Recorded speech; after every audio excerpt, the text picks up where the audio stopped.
ध्रुवाख्यान। मैत्रेय जी ने मनु महाराज की 3 कन्याओं के वंश का वर्णन किया है। मनु महाराज के 2 पुत्र थे, प्रियव्रत और उत्तानपाद। उनकी कथा का वर्णन है। उत्तानपाद की 2 पत्नियां थी, सुरुचि और सुनीति।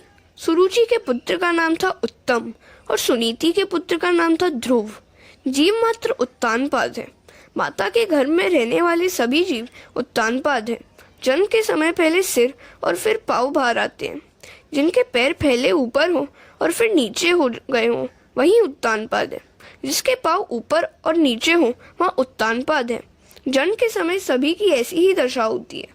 जीव मात्र की 2 पत्नियां होती हैं, सुरुचि और सुनीति। मनुष्य मात्र को सुरुचि ही प्रिय लगती है।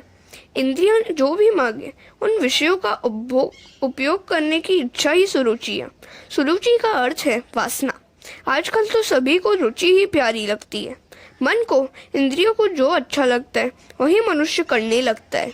वह न तो शास्त्र से पूछता है और न तो धर्म से पूछता है और न ही संतों से।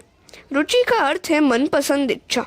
मन जो भी मांगे उन्हीं भोगों में लीन होने के लिए जो आतुर बने वह रुचि का दास है। जिसे रुचि से प्यार होगा उसे नीति कैसे प्यारी लग सकती है।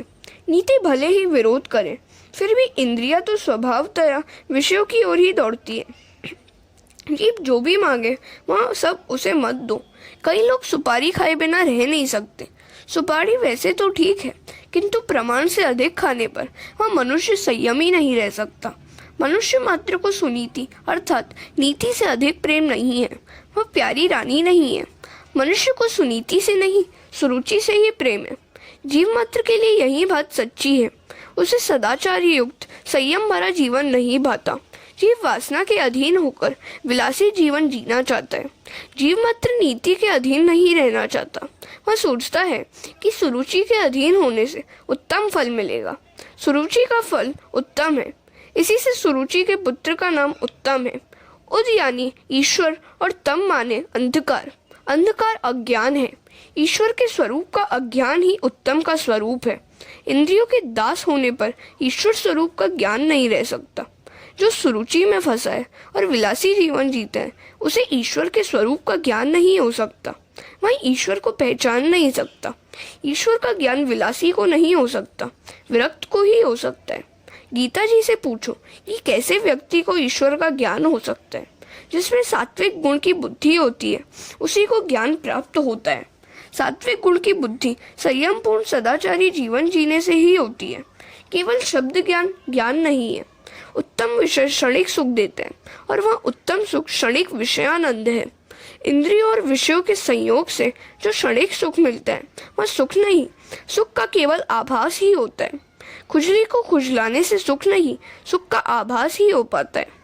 मनुष्य की हर एक इंद्रियों को विषयोपभोग की आकांक्षा होती है। सयापनापन वैसे आता तो है किंतु वह स्थायी नहीं हो पाता।